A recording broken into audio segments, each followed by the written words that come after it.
계엄 발표 나는 거 보고 바로 귀국을 했는데 이제 예. 오늘이 딱 2달째 오. 되는 날입니다. 계엄 발표 나는 거 보고 그냥 무조건 빨리 귀국해야 되겠다라고 생각을 했었는데 아마 이게 우리 대한민국의 민주주의가 어떻게 이룬 민주주의인데 그러니까요. 그런 절박감 같은 게 아마 막 저뿐만 아니라 그때 귀국하신 분들이 꽤 있지 않았을까 싶기도 하고요.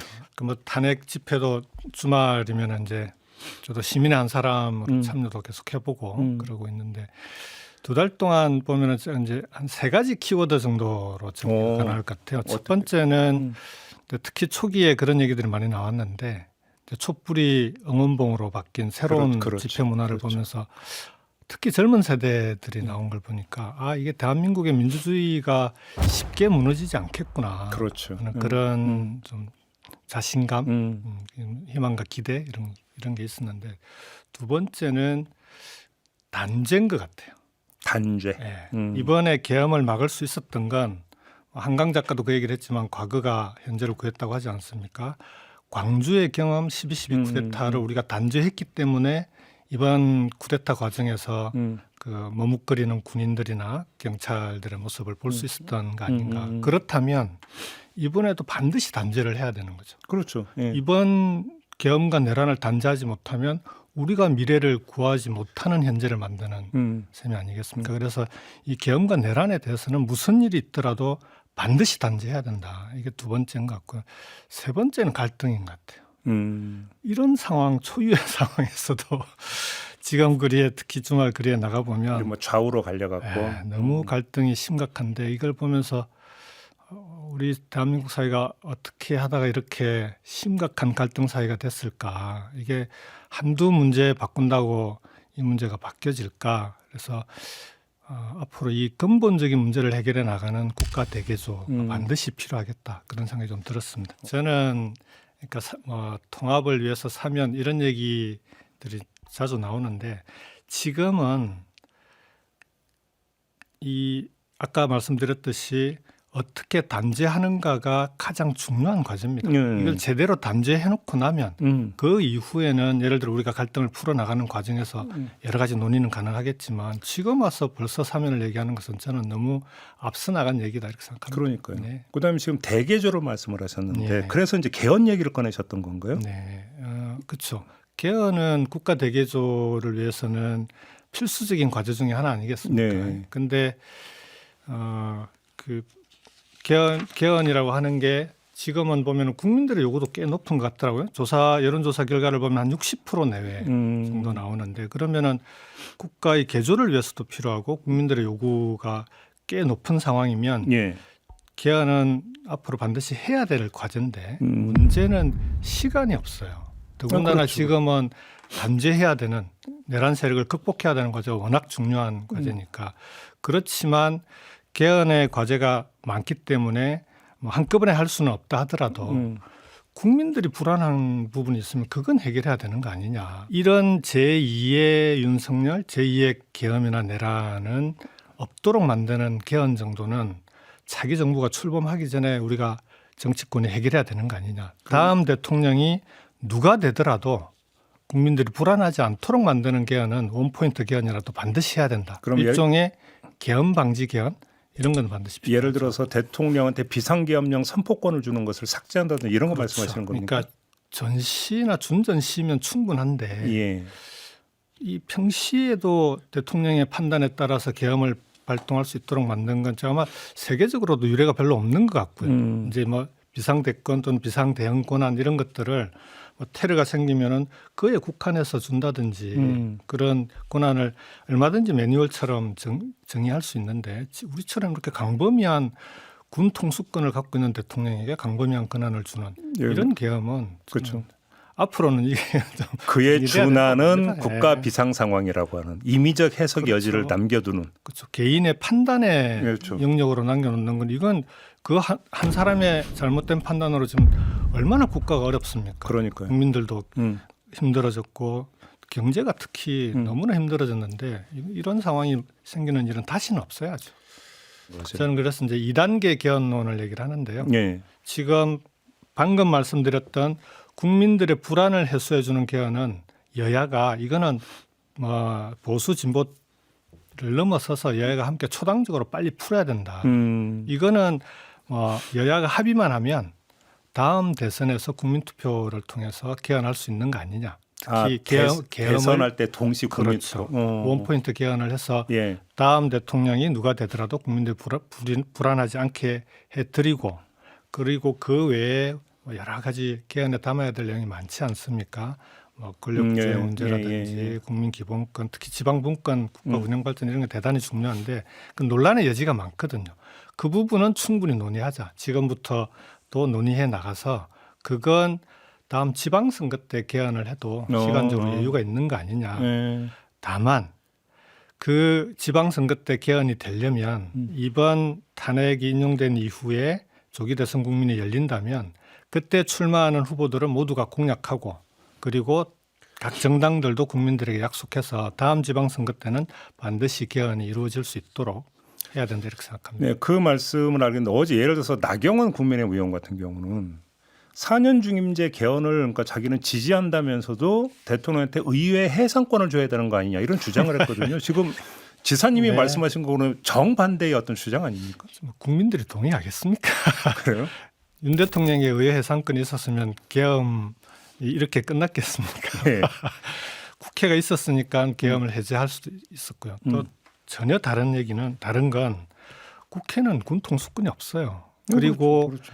국회에 무슨 계엄 선포권이 있습니까? 네. 국회가 잘못하면 국민들이 심판하는 거죠. 예. 네, 그래서 저는 그 문제는 국민들이 전혀 동의하지 않으실 거라고 생각합니다. 고려 대상도 안 된다. 네. 내란을 극복하는 것의 완성이 저는 개헌이라고 생각합니다. 그래요? 그렇죠. 내란은 지금은 아까 말씀드렸던 반드시 단죄해야 되는 대상이긴 하지만 그냥 단죄만 한다고 이게 끝나는 게 아니잖아요. 예. 다시 이런 일이 생기지 않도록 만드는 사회를 만들고 더군다나 지금과 같은 갈등이 심한 사회에서는 이 갈등을 극복할 수 있는 국가 개조가 필요한데 네. 그걸 위해서는 개헌이 반드시 필요하고 예. 현실적으로 할 수 있는 것부터 해나가자는 예. 거고요. 저는 이재명 대표께서도 개헌 논의에 대해서 이런 좀 단계적 개헌이라든지 이런 부분에 대해서는 논의를 열어나가시는 게 이 대표에게도 훨씬 도움이 되실 거다라고 생각하고 이제 이 대표도 나서 달라라고 그렇게 요청을 드렸습니다.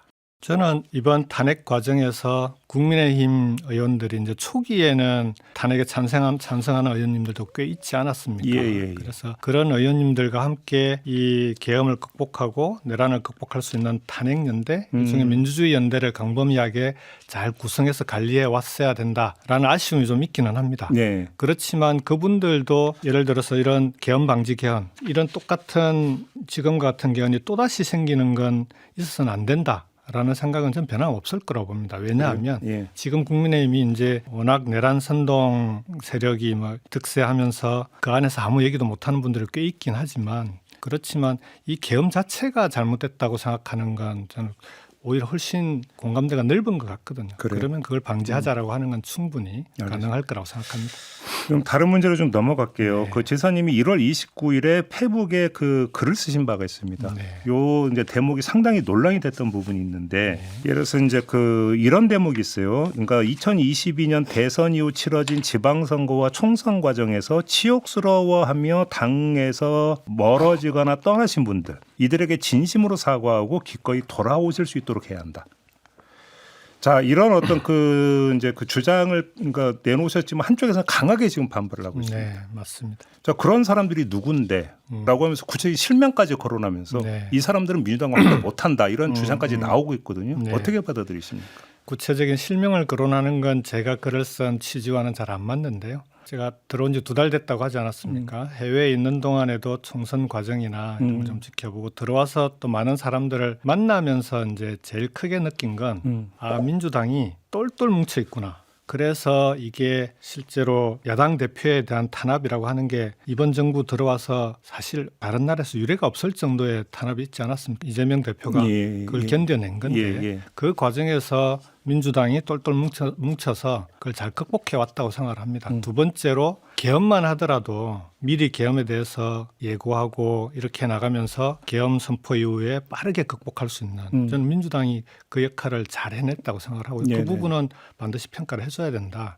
다만 아쉬운 건 민주당이 똘똘 뭉치면 그 과정에서 떨어져 나가는 당원이나 지지자들이 반드시 생깁니다. 그게 이제 페북에서 다른 대목에서 말씀하신 일극 체제 그거 말씀하시는 겁니까? 일극 체제가 똘똘 뭉쳤다는 걸 그렇게 표현을 한 건데 예. 그러다 보니까 떨어져 나간 당원이나 지지자들 같은 경우에는 선거 시기에는 그분들을 끌어안지 않고는 우리가 선거에서 이기기 어렵거든요. 총선을 예를 들면 만일에 똘똘 뭉친 민주당만으로 총선을 치렀으면 지금과 같은 결과를 얻었을까? 그렇게 떨어져 나간 당원이나 지지자들이 조국혁신당이 생기면서 그때 뭐 지민비조라고 하는 게 지역구는 민주당, 비례는 조국혁신당이라고 하는 뭐 조도 만들고 하면서 민주당에 실망했던 유권자들조차 다 투표장으로 나갈 수 있는 그런 판이 만들어졌거든요. 근데 대선에서는 그게 쉽지가 않습니다. 저는 정치인이 어떤 경우에서든 탈당은 신중해야 된다고 생각하고요. 개인적으로 저는 민주당을 탈당하는 것에 대해서는 찬성하지 않습니다. 예. 그다음에 제가 이번에 글을 올렸을 때도 그런 탈당한 정치인들이 염두에 둔 글이라기보다는 그 과정에서 꼭 정치인을 지지하지 않더라도 민주당의 오랜 민주당원들도 탈당하신 분들이 꽤 많거든요. 혹시 그 지금 지사님이 말씀하시는 건 그 탈당한 분들보다는 공천 탈락한 분들 뭐 이런 분들을 더 염두에 두고 혹시 하신 말씀일까요? 그것보다는 당원들이 훨씬 중요하죠. 민주당의 역사와 전통이 있는 정당이고 네. 그 역사와 전통의 핵심은 민주적 가치를 우리 사회에서 실현해왔던 김대중 노무현 대통령 이후로 민주당이 어쨌든 대한민국의 중추 정당 아닙니까? 예. 그 당이 선거 과정에서 어쨌든 여러 이유로 똘똘 뭉치는 과정에서 그로 인해서 상처받는 분들이 생겼는데 네. 그분들은 끌어안아야 되는 거 아니냐. 그러지 않고 우리가 어떻게 대선에서 이기겠느냐. 그렇게 해서 더 큰 민주당을 만들지 않고 역대 대선에서 이긴 사례가 없습니다. 그러면 지사님이 페북에서 말씀하셨던 두 번째 대목이 있는데 네. 노무현 전 대통령을 모욕하고 문재인 전 대통령을 일방적으로 폄훼했던 언행들에 대해서는 발언 당사자의 반성과 사과는 물론 당 차원의 재발 방지 노력이 필요합니다. 네. 이런 지적을 하셨어요. 혹시 마음의 상처를 받고 떠났던 당원들이 혹시 이런 요인도 많이 저는 작동했다고 꽤 보시면 있었다고 생각합니다. 그렇게 보시는 거예요? 특히 노무현 대통령님을 모욕하는 부분은 유시민 선배는 그것도 뭐 가능하다라고 말씀하셨는데 저는 뭐 그럴 수 있다고 봅니다. 그렇지만 그로 인해서 떠나가는 당원들이 있었던 건 부인할 수 없는 사실 아니겠습니까? 그래요. 그래서 그런 분들이 돌아오게 하려면 그에 합당한 조치들이 있는 게 좋지 않겠느냐라는 취지입니다. 예를 들어서 임종석 전 비서실장이 엊그제 네. 페북에 글을 올렸습니다. 이재명 후보가 부족했고 당의 전략이 부족했음을 온전히 받아들여야 이기는 길이 보인다. 이런 지적은 일단 이 지적에는 동의하세요? 그게 아마 대선 평가 예, 맞습니다. 그 얘기한 것 같은데 저는 지난번 대선은 제가 직접 치를 수 없는 환경이 있었기 때문에 지켜만 보고 있었는데 그걸 평가를 하자면 예. 모두가 조금씩 잘못했다라는 평가 제일 정확한 평가인 것 같아요. 그래요? 저의 책임도 있습니다. 뭐냐면 제가 경남도지사로 있다가 대선 전에 경남지사로서 책임을 다하지 못하고 떠났는데 저는 그로 인해서 경남도민들이 실망한 분들이 대선 과정에서 또 뭐 영향이 분명히 있었을 거라고 보고요. 저도 제 책임이 있기 때문에 모두가 그건 조금씩의 책임이 다 있는 거 아니냐. 그건 이제는 역사의 평가에 맡기자. 그리고 지금은 그런 대선 평가보다는 다가올 대선에서 우리가 어떻게 해야 되느냐. 어떻게 하면 더 큰 민주당, 품위 넓은 민주당을 통해서 절대로 질 수 없는 져서는 안 되는 대선에서 어떻게 하면 저들이 어떤 상황을 만들더라도 반드시 이길 수 있는 민주당을 만들 수 있느냐 여기에 집중하는 게 맞다고 생각합니다. 제가 이 질문을 드린 이유가 있는데요. 민주당 안팎에서 이런 목소리가 있습니다. 지난 대선에서 왜 이재명 후보가 졌느냐. 따지고 보면 문재인 정부 탓이 크다. 그래서 부동산을 잡지 못했다든지 뭐 결정적으로 윤석열이라는 인물을 대통령으로 만드는데 사실은 일조했던 부분이 있는 거 아니냐. 이게 많이 듣습니다. 그러면서 문재인 정부 책임론을 제기하는 목소리가 한쪽에 있어요. 네. 근데 또 다른 쪽에서는 임종석 전 비서실장이 지금 페북에 올린 것과 같은 또 이런 이재명 후보 책임론을 제기하는 목소리도 있어요. 네. 근데 이 두 개의 목소리가 계속 상존하는 한 네. 지금 지사님은 통합을 강조하지만 사실은 갈등 요인이 계속 작동을 하는 거 아니겠습니까? 이걸 어떻게 정리할 수 있을까요? 그런 갈등을 조정하고 중재해서 하나로 만드는 게 저는 정치라고 생각합니다. 그렇죠. 그리고 이전 정부에 대한 평가는 저는 가장 바람직한 해답을 내주셨던 분이 노무현 대통령님이셨던 그래요? 것 같아요. 어떻게요? 그러니까 김대중 정부, 국민의 정부 말기에 대선을 치르지 않았습니까? 그 당시에 국민의 정부 말기에 정말 어려웠거든요. 삼홍비리부터 해서 그렇죠. 맞아요. 김대중 대통령님에 대해서 다른 후보들은 차별화부터 공격을 엄청나게 했는데 노 대통령님은 당시에 그렇게 하시더라고요. 김대중 정부에 대해서는 공은 공대로, 네. 관은 과대로, 네. 공은 개성하고 관은 극복하자. 그래서 실제로 김대중 정부가 잘한 것은 어딜 가서도 얘기를 하고 다만 아쉽고 우리가 극복해야 될 부분에 대해서는 또 솔직하게 이건 우리가 문제가 있었던 걸 시인하고 네. 잘 극복하겠다라고 국민들에게 약속하면서 극복을 해야지 지금에 와서 시시콜콜 이러니 저러니 하는 건 누구에게도 도움되지 않는 일이다. 저는 그렇게 생각합니다. 예. 언론에서는 네. 신삼김이라는 표현을 쓰고 있습니다.